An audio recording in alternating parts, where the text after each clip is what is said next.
Good evening friends. Meet RPSC के online YouTube channel पर आप सभी का स्वागत है।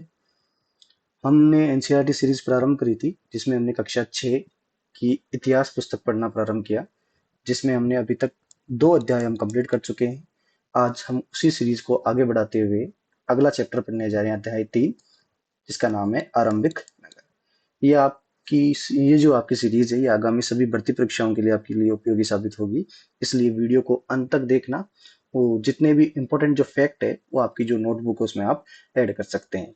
और इसकी जो कंसाइज पीडीएफ है, जो मैं सोच रहा हूँ कि सारे के सारे 11 चैप्टर है उनकी एक साथ मेरे टेलीग्राम चैनल मीट आरपीएससी पे मैं वीडियो होने कंप्लीट होने के बाद में, सेशन कंप्लीट होने के बाद में डाल दूंगा, तो इसलिए आप मीट आरपीएससी टेलीग्राम चैनल भी ज्वाइन कर लेना। तो बिना देरी के हम वीडियो प्रारंभ करते हैं। अध्याय 3, आरंभिक नगर। हड़प्पा की कहानी। आज से 150 वर्ष पूर्व पंजाब में पहली बार रेलवे लाइन बिछाई जा रही थी। उस दौरान इंजीनियरों को अचानक हड़प्पा पूरा स्थल मिला, जो कि इस समय आधुनिक पाकिस्तान में पाया जाता है। इंजीनियरों ने अच्छी ईंटों की तलाश में हड़प्पा के खंडरों से हजारों ईंटें उखाड़ ली। इससे कई इमारतें पूरी तरह नष्ट हो गई। तो आज से करीबन 150 साल पहले हड़प्पा में पहली बार अंग्रेजों के द्वारा रेलवे लाइन बिछाई जा रही थी। उस रेलवे लाइन जो बिछाने का जो इंजीनियर थे वो 2 भाई थे। दोनों भाई बटन बंधु है। एक का नाम है जॉन बटन, एक का नाम है विलियम बटन। कौन कौन है? एक तो जॉन बटन, एक कौन है? William button. कब की बात है ये? 1956 की। कब की बात है? 1956 की। दोनों भाई रेलवे लाइन बिछा रहे थे। पास में कोई खंडर था। उस खंडर से जो मजदूर थे वो वहां से कुछ पुरानी ईंटें लेकर आ रहे थे। तो पहली बार जॉन बटन और विलियम बटन ये दोनों देखते हैं कि ये जो ईंटें हैं उन पे कोई ना कोई चित्रांकन है, कोई ना कोई अंकन किया हुआ है। तब वो उस कार्य को रुकवाते हैं और कहते हैं कि यहाँ कोई ना कोई सभ्यता है या फिर यहाँ पर कोई ना कोई पूरा स्थल है। इसलिए पहली बार जब जानकारी कहाँ से मिल रही है हमारे को, हड़प्पा वाले क्षेत्र में कितने भाई थे? 2 भाई थे। एक का नाम क्या है? John button. एक का नाम क्या है? William button. आगे देखते हैं। लगभग उसके बाद लगभग 80 साल पहले पुरातत्ववादियों ने इस स्थल को ढूंढा। तब यह पता चला कि यह खंडर उपमहाद्वीप का सबसे पुराना शहरों में से एक है। इस नगर की खोज सबसे पहले होने के कारण इसके बाद में मिलने वाली सभी इमारतों को हड़प्पा सभ्यता की इमारतें कहा जाता है। सबसे पहले जिसकी खोज की गई है उसका नाम है हड़प्पा। कालांतरण में ये सभ्यता और बड़ी और आगे विकसित हुई और आगे ज्यादा खोज होने लगी। खूब सारे अलग अलग नए नए स्थल, कुछ जो क्षेत्र वर्तमान में पाकिस्तान में स्थित है, कुछ क्षेत्र वर्तमान में भारत में स्थित है। लेकिन इस पूरे क्षेत्र जो पहला जो खोजा हुआ स्थल है उसका नाम है हड़प्पा।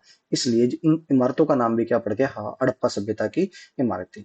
इन शहरों का निर्माण लगभग 4700 वर्ष पूर्व हुआ है। इंपॉर्टेंट है आपके लिए। जो भी मैंने बोल्ड कर रखे हैं वो आपके एग्जाम के दृष्टिकोण से महत्वपूर्ण साबित होंगे।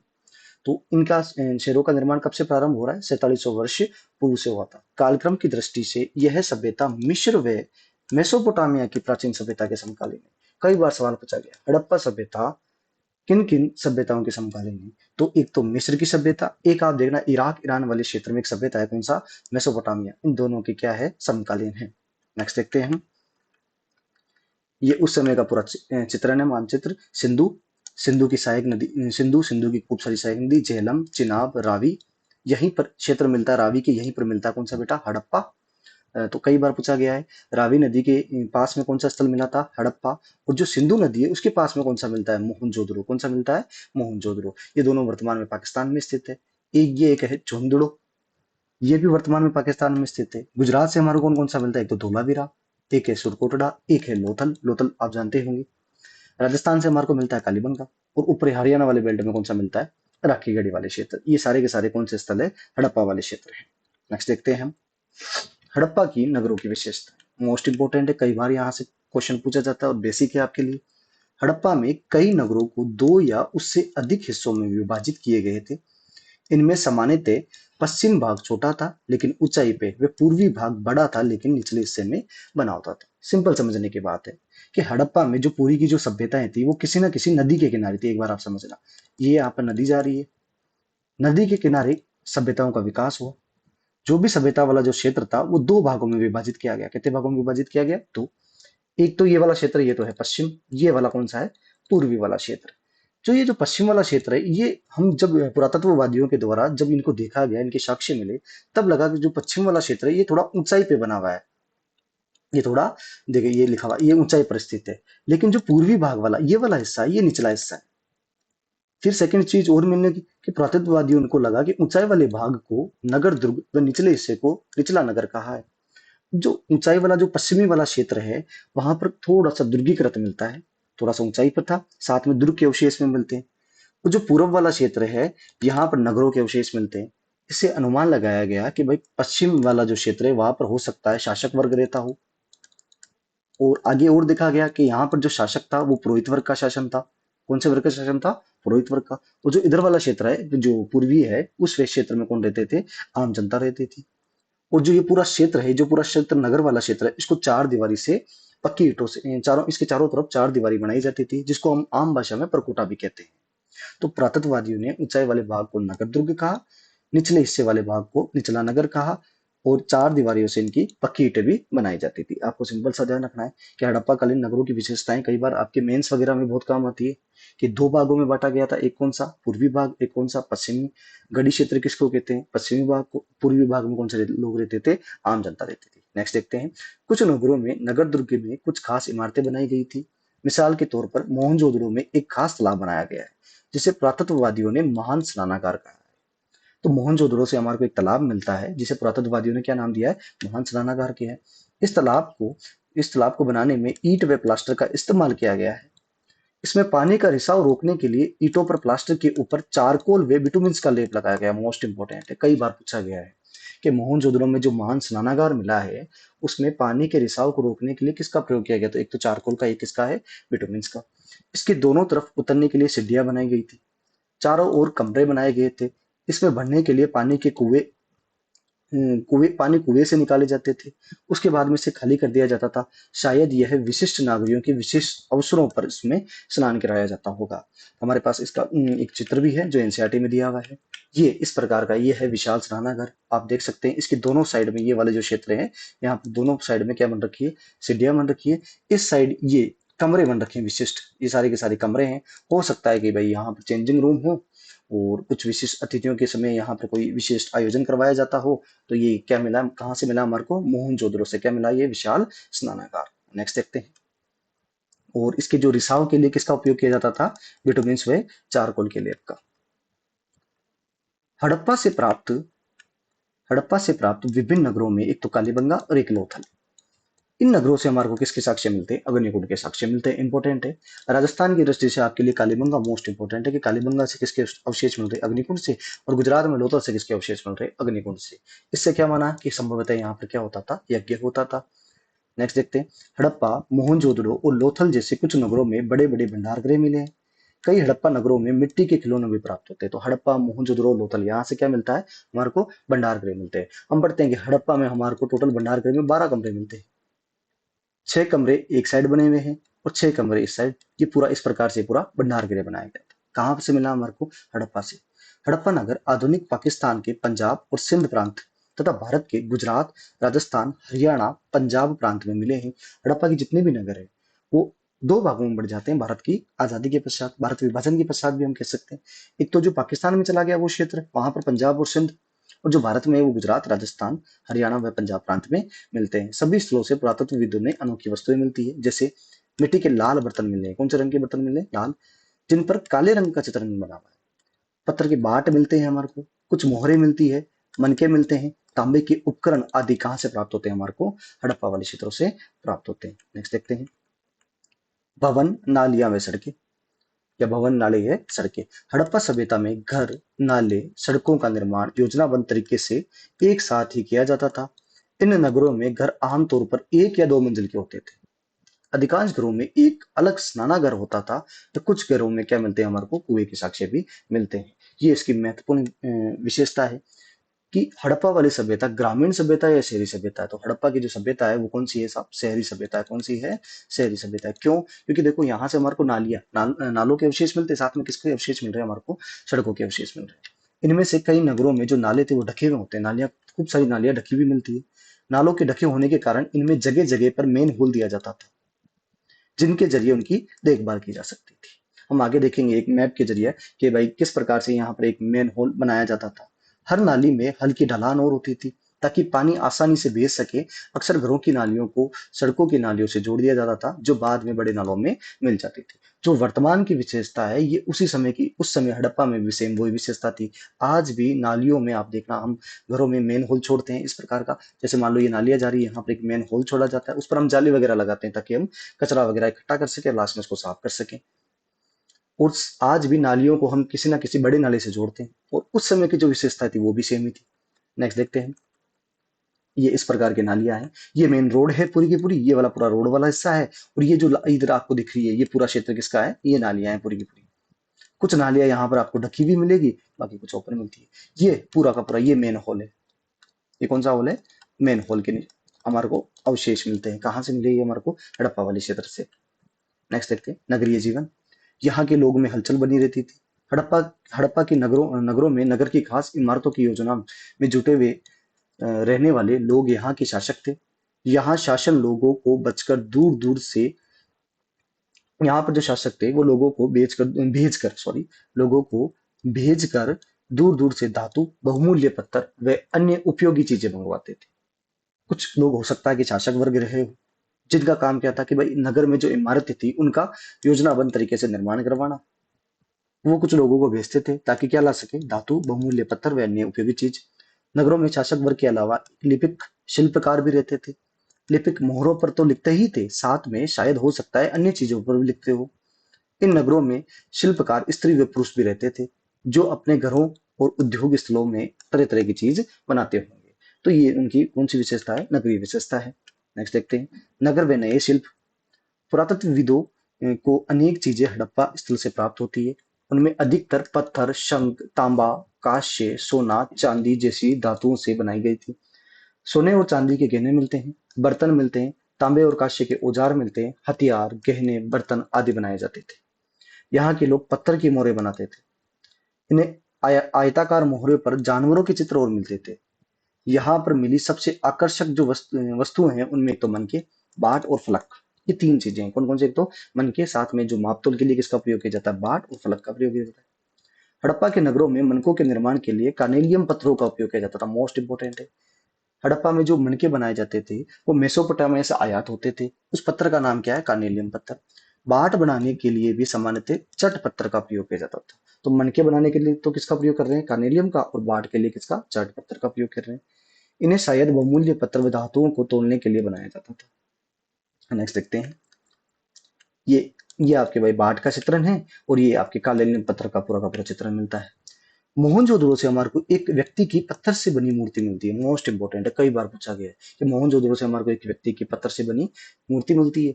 इसमें उस पर कढ़ाईदार वस्त्र पहने हुए हैं। ये भाई इस प्रकार की हमारे को मूर्ति मिलती है। और जो ये वस्त्र है, ये कैसे हैं? कढ़ाईदार वस्त्र है। कैसे वस्त्र हैं? पूरे के पूरे कढ़ाईदार वस्त्र है। इसे हमने नाम दिया है पुरोहित राजा की मूर्ति। क्या नाम दिया है? पुरोहित राजा की मूर्ति। तो कहां से प्राप्त होती है हमारे को? मोहनजोदड़ो से। कहां से? मोहनजोदड़ो से प्राप्त होती है। आगे देखते हैं। वैसे जो पुरोहित राजा की जो मूर्ति है, वो नामकरण एक अंग्रेज विद्वान मेके के द्वारा दिया गया है। किसके द्वारा दिया गया है? मेके के द्वारा दिया गया है। उसके अलावा एक इतिहासकार और है भारत के, आरपी चंद्रा। क्या नाम बेटा? आरपी चंद्रा। इन्होंने कहा है कि ये योगी की मूर्ति है। ये क्या है? योगी की मूर्ति है। तो किनके अनुसार? आरपी चंद्रा के अनुसार ये योगी की मूर्ति है, जो कहां से मिल रही है? मोहनजोदड़ो से। और मेके के अनुसार, पूरा नाम है अनरेस्ट मेके, जिनके अनुसार भाई ये किसकी मूर्ति है? तुरुत राजा की मूर्ति है। नेक्स्ट देखते हैं। लगभग 7,000 वर्ष पूर्व मेहरगढ़ में कपास की खेती होती थी। मोस्ट इंपोर्टेंट कि करीबन 7,000 वर्ष पहले मेहरगढ़ में किसकी खेती होती थी? कपास। और कपास को ये अपने सिंध वाले क्षेत्र में, मेहरगढ़ कहाँ पाया जाता है? पाकिस्तान सिंध वाले क्षेत्र, इसलिए कपास को सिंधन कहा जाता है। मोहनजोदड़ो से कपड़ों के टुकड़े भी मिलते हैं। चांदी के एक फूलदान के ढक्कन, ढकने का चांदी का एक फूलदान मिला, जिस पर जो ढका हुआ जो वस्त्र है वो मिलता है हमारे को। कुछ अन्य तांबे की वस्तुओं से चिपके हुए वस्त्र मिलते हैं। यहाँ से प्राप्त पक्की पक्की मिट्टी और फेनस से बनी तकलियां, सूत कटाई के भी संकेत मिलते हैं। एक यहाँ पर शब्द आता है फेनस। फेनस क्या होता है हम देखते हैं एक बार। आपके कभी भी पूछा जा सकता है भाई फेनस क्या है? पत्थर और शंख मुख्यतः प्राकृतिक तौर पर पाए जाते थे, लेकिन फेनस को कृत्रिम रूप से तैयार किया जाता था। बालू या सेफेटिक पत्थरों से चूर्ण को गोंद में मिलाकर उससे वस्तुएं जो बनाई जाती थी उसको क्या बोला जाता है, फेनस बनाया जाता है। उसके बाद उन वस्तुओं पर एक चिकनी परत चढ़ाई जाती थी। इस चिकनी परत के रंग प्राय नीले या हल्के समुद्री हरे होते थे। फेनस से मनके, चूड़ियां, बर्तन आदि बनाए जाते थे। तो हड़प्पा कालीन एक धातु या एक हम आप धातु ही कह सकते हो, पत्थर ही कह सकते हो, जो कृत्रिम रूप से आर्टिफिशियल है, उसका नाम क्या है, फेनस। वैसे पत्थर व शंख होते हैं प्राकृतिक, लेकिन जो फेनस होता है वो कैसा होता है बेटा, कृत्रिम होता है। बालू व सर्टिफिक पत्थरों का प्रयोग, चूने का प्रयोग किया जाता है। बाद में उसमें क्या मिलाया जाता है, गूंद, और उन पे बाद में क्या चढ़ाई जाती है, चिकनी परत चढ़ाई जाती है। और लास्ट में उनमें रंग कौन सा डाला जाता है, नीला या जो हल्का समुद्री हरा होता है वो डाला जाता है, और इनसे क्या बनाया जाता है, मन के चूड़िया व बर्तन बनाए जाते हैं। नेक्स्ट देखते हैं हम। हड़प्पा सभ्यता के लोग काले रंग से डिजाइन किए हुए खूबसूरत लाल मिट्टी के बर्तन बनाते थे।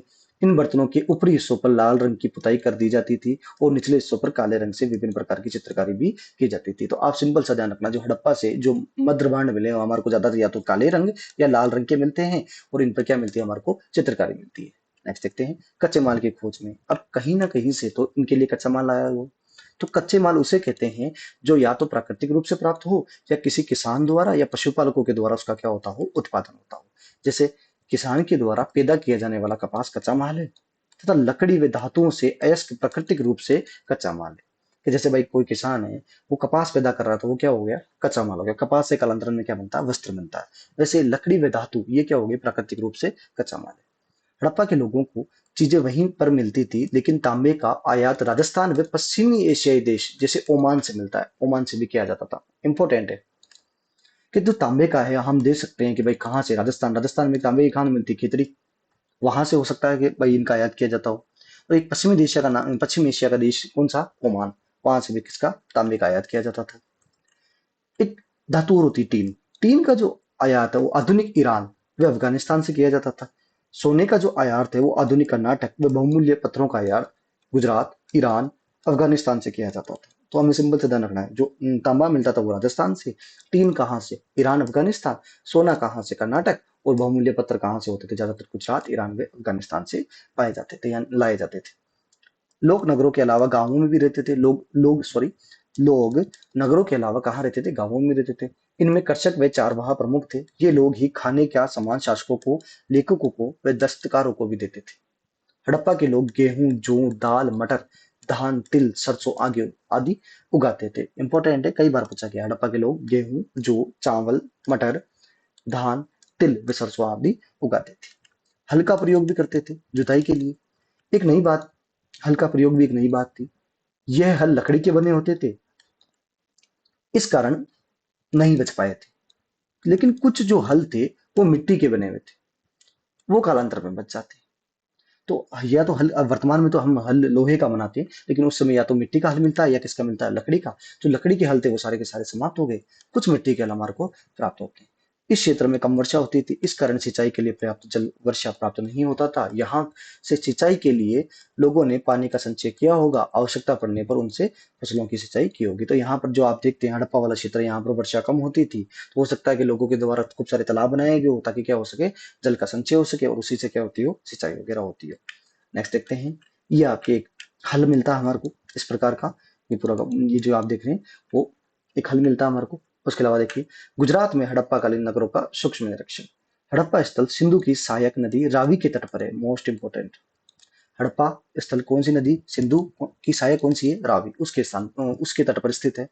मोहनजोदड़ो वह सिंधु की नदी के तट पर स्थित है। कालीबंगा कौन सी नदी के, गंगा नदी के तट पर है। और लोथल कौन सी है, साबरमती की सहायक कौन सी है, भोगवा नदी के तट पर है। ये आपके लिए मोस्ट इंपोर्टेंट होता है कि भाई लोथल कौन सी नदी के किनारे, तो भोगवा नदी, सहायक किसकी है, साबरमती। हड़प्पा सभ्यता का स्थल धोलावीरा नगर गुजरात के कच्छ के इलाके में एक जगह पड़ती है, कौन सा, खिदिर, उसके किनारे बसा हुआ है। ये भी थोड़ा इंपॉर्टेंट हो जाता है कि धोलावीरा कहाँ पर स्थित है, गुजरात। गुजरात में भी कहा, खिदिर जो कहाँ पड़ता है भाई, कच्छ में। यहाँ साफ पानी मिलता था, जमीन उपजाऊ थी। जहां हड़प्पा सभ्यता के कई नगर दो भाग में विभक्त थे, वही धोलावीरा कितने भागों में विभक्त है, तीन भागों में। हमने स्टार्टिंग की क्लास में पढ़ा था कि हड़प्पा वाले जितने भी नगर है वो कितने भागों में विभाजित है, दो। एक कौन सा बेटा, पूर्वी, एक कौन सा है, पश्चिमी। लेकिन जो ये धोलावीरा है ये तीन भागों में है। कितने भागों में, तीन। एक पूर्वी, एक कौन सा है, पश्चिमी, एक कौन सा है, मध्य भाग। मोस्ट इंपोर्टेंट है, कई बार पूछा जाता है, ऐसा कौन सा क्षेत्र है जो तीन भागों में विभाजित है, वो कौन सा है, धोलावीरा।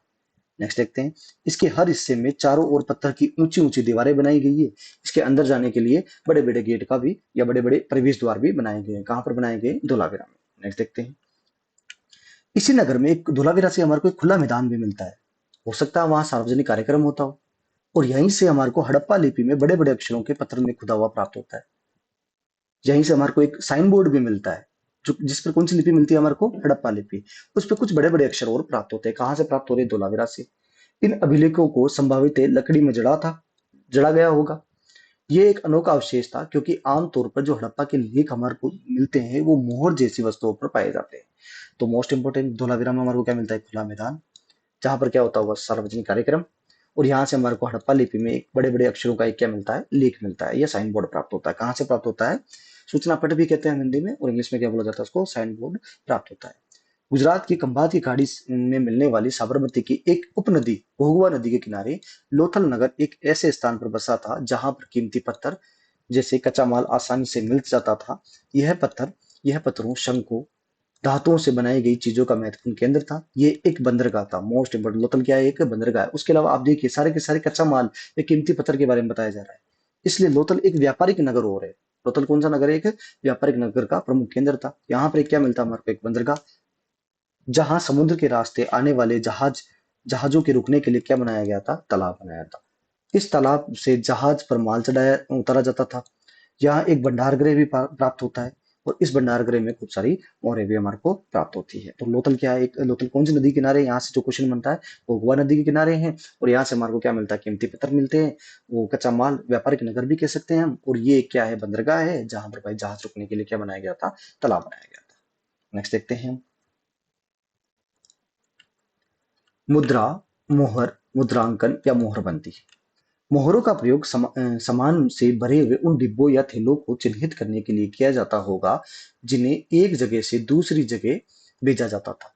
थैले को बंद करके उन पर उनके मुहानों पर पोत कर उन पर मोहर लगाई जाती थी, और मोहर की जो छाप होती थी उसको क्या कहा जाता है? मोहरबंदी कहा जाता है। कोई सिंपल सी बात है। आज भी कोई भी हम पैकिंग की चीज मंगाते हैं वो पूरा एकदम सील पैक आती है। उस समय भी जो पैकिंग की जो भी चीजें थी, जो भी डिब्बे या थैले वगैरह थे, उनको चिन्हित करके उन पे क्या लगाई जाती थी? मोहर लगाई जाती थी। अगर छाप टूटी भी नहीं होती थी, इससे साबित होता है कि सामान के साथ क्या नहीं हो? छेड़छाड़ नहीं हो। इस प्रकार की हमारे को वहां की मोहरें मिलती है। इसमें देखिए आप, ये एक सिंगा जिसको हमने वर्षभ कहा है, उसका उल्लेख मिलता है मोहरों पर। ये कुछ विशिष्ट प्रकार के वहां की क्या मिलती है हमारे को? मोहरें मिलती है। हड़प्पा की सभ्यता के अंत के रहस्य। लगभग 3900 वर्ष पूर्व एक बड़ा बदलाव देखने को मिलता है। अचानक लोगों ने हड़प्पा के नगरों को छोड़ दिया। लेखन, मोहर, बाटों का प्रयोग बंद हो गया। दूर दूर से कच्चे माल का आयात काफी कम हो गया था। मोहनजोदड़ो की सड़कों पर कचरे के ढेर बनने लग गए। जल निकासी प्रणाली नष्ट हो गया। तो सड़कों पर झोपड़ी नुमा घर बनाए जाने लगे थे। लगभग हड़प्पा का पतन कब से हो रहा है? हम देखते हैं कि भाई 3900 वर्ष पूर्व इसमें एक बड़ा बदलाव दिखता है। इस हड़प्पा की सभ्यता के अंत पर कुछ विद्वानों के जो मत मिलते हैं वो हम देखते हैं। कुछ विद्वानों का मत था कि भाई नदियां सूख गई थी। कुछ मत देते हैं कि भाई जंगलों का विनाश हो गया था। मवेशियों को खाने के लिए चारागाह में घास वाले मैदान समाप्त हो गए थे। ऐसा भी हो सकता है कि इनके इलाके में क्या आ गई हो? बाढ़ आ गई हो।